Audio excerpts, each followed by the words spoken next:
Hi, I'm Jeremy Reyes of PSIT2E. Now, simulate natin or code natin yung nagawang midterm lab examination, which is yung pag-create ng C++ program that will give the following output, which has choices: A. Calculator, B. Odd or even, C. Highest or lowest number, and D. Leap year. Yung output number 1, dapat makita yung enter your choice, enter first number, enter second number, and sum, difference, product, and quotient ng two inputted numbers. Sa output number 2 naman, need ipakita yung enter your choice and pag-enter ng number and output na kung even or odd number ba yung in-input. Sa output number 3 naman is highest or lowest number. Pinapakita dito yung first, second, and third number and yung pag-display kung anong number yung highest number na in-input natin sa tatlong number. Next is the output number 4, pag-enter ng year and pag-display if the entered year is a leap year. Last is the output number 5, if the entered choice is wala sa choices, pag-display lang ng invalid input. Sana may matutunan. Thank you. Sa mga susunod na video is makikita natin dito kung ano yung functions ng mga ilagay natin sa code and paano ba siya ginagamit, na-explain yun, and kung ano magdi-display and yung magiging output ng in-enter natin.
int main. So, this is the entry point ng C++ program. All C++ programs mag-start sa execution from this function. Hard choice, this declared a variable named choice of type or data type char or character, which will store the user's choice A, B, C, or D. Int num1, num2, and num3. Int is integer, so this declared three integer variables num1, num2, and num3, which will be used to store numbers entered by the user for various operations. The cout statements output the menu of choices to the console, allowing the user to select an option from choices A to D. Calculator, odd or even, highest or lowest number, D leap year, and D enter your choice. C in choice. So this statement reads the user's input from the console and stores it in the variable choice. So here.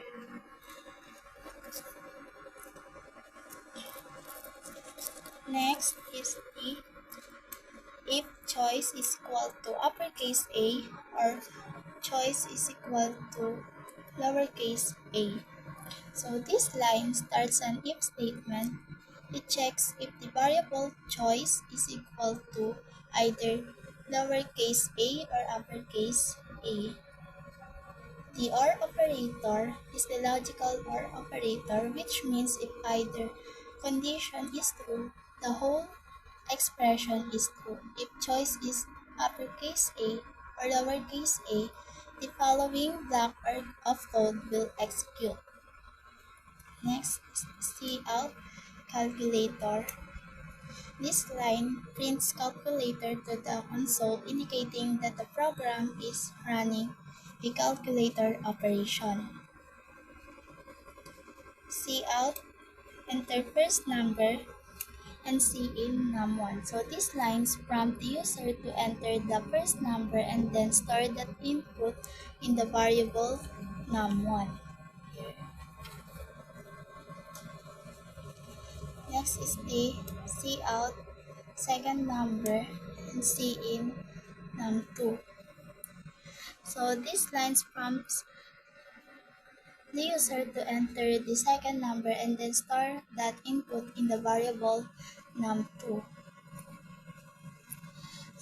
Next is the cout the sum of num1 and num2 is num1 plus num2. So this line calculates and prints the sum of num1 and num2.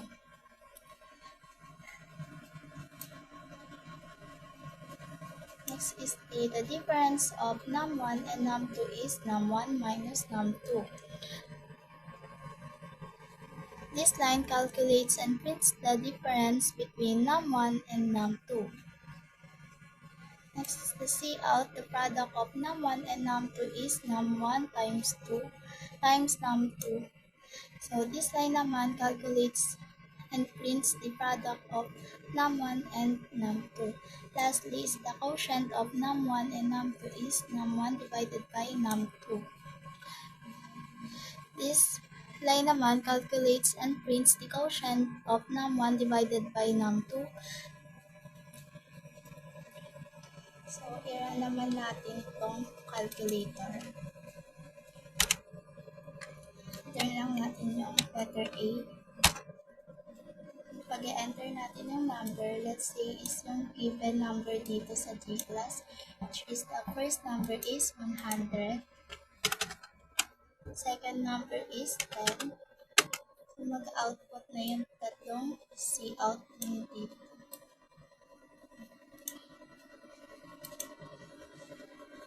So ayan, the sum of 110 is 110. Similar dito, the difference of 110 is 90. Product of 110 is 1,000. The quotient of 110 is 10.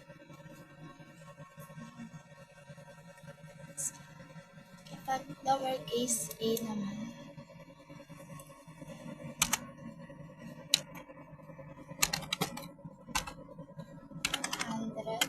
10, nag-run pa rin siya since gumamit tayo ng operator na to.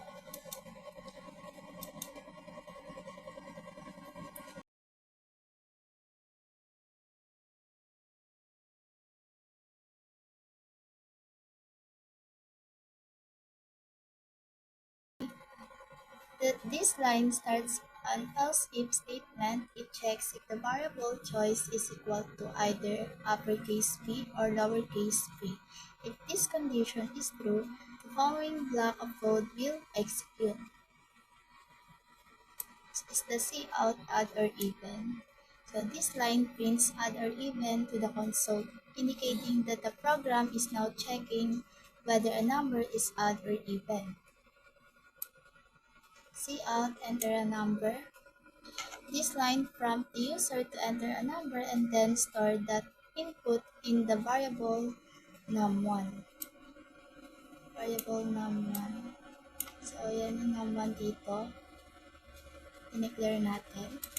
Next is the if num1 modulo 2 is equal to 0. This line checks if the remainder of dividing num1 by 2 is equal to 0. If the remainder is 0, it means num1 is even.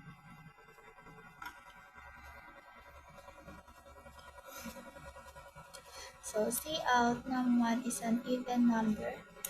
So if num1 is even, the remainder is 0. So this line prints the num1 is an even number.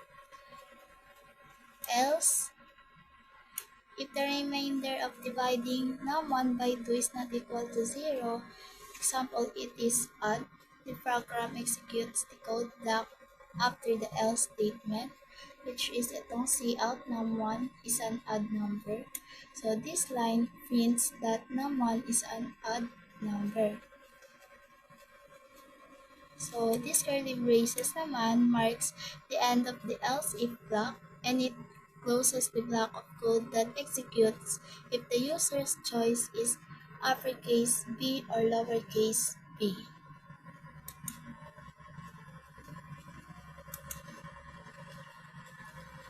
So, i-run naman natin siya. Uppercase muna.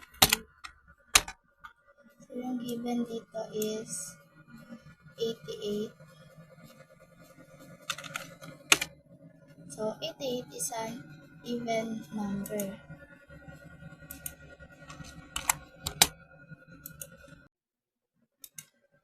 So, next naman is sa choice C, highest or lowest number. So, similar lang din sa choice A and choice B. This line starts an else if statement. It checks if the variable choice is equal to either uppercase C or lowercase c. If this condition is true, the following block of code will execute. Cout highest or lowest number. So this line prints highest or lowest number to the console, indicating that the program is now going to determine the highest or lowest number among the user's inputs. Cout enter first number, cin num1. So these lines prompt the user to enter the first number and then store that input in the variable num1. Cout enter second number, cin num2. These lines prompt the user to enter the second number and then store that input in the variable num2. Next is the cout num2, cout enter third number, cin num3.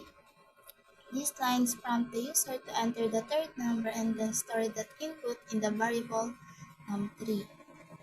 If num1 is greater than or equal num2 and num1 is greater than or equal to num3, so this line checks if num1 is greater than or equal to both num2 and num3.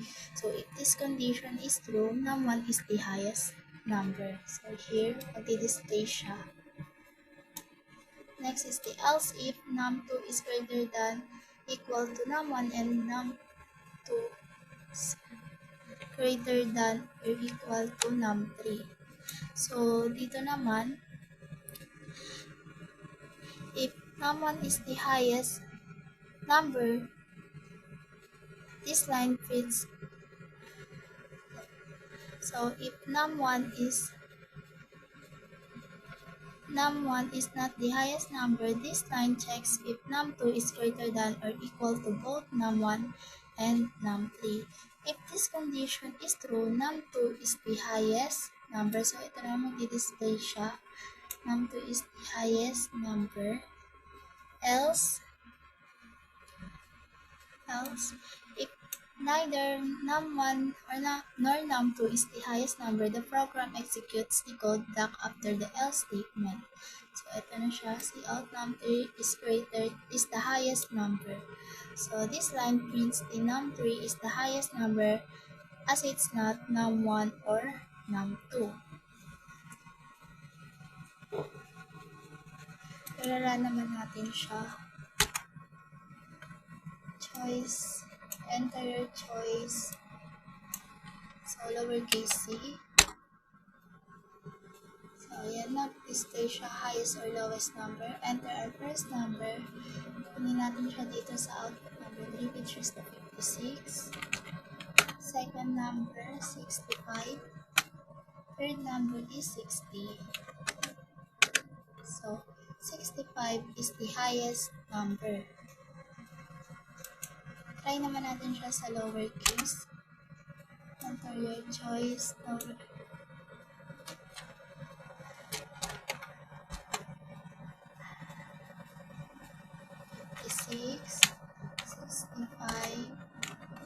60. So, ganun pa rin. 65 is the highest number. So, next naman is sa choice D, which is the leap year. So, similar lang din yung else if statement. It checks if the variable choice is equal to either uppercase t or lowercase t. So, kapag nag-true siya, the following block of code will execute. Cout leap year. So, ito mag-display lang siya sa console, indicating that the program is now checking whether the entered year is a leap year or not. So, int year, cout enter a year, and in year.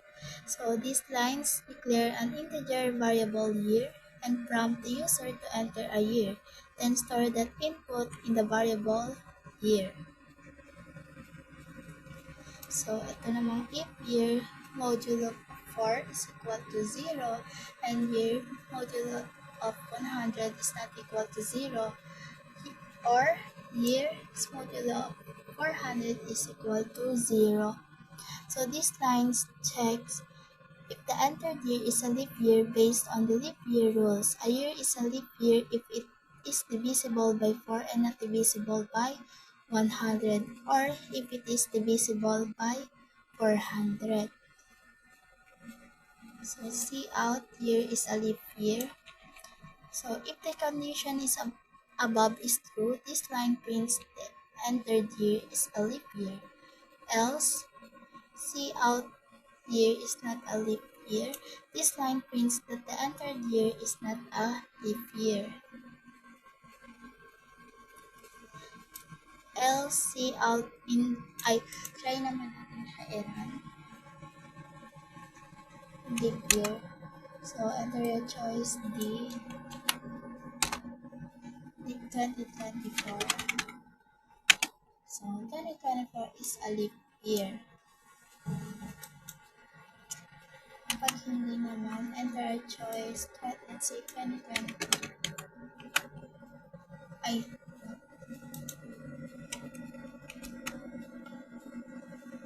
D, 2023. So, 2023 is not a leap year.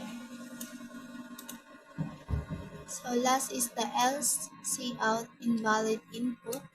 So, this else statement handles the case where the user enters a choice other than A, B, C, D. uppercase yan, or lowercase a, b, c, or d, it prints invalid input to indicate that the input is not recognized. So let's say letter E. So yeah, invalid input.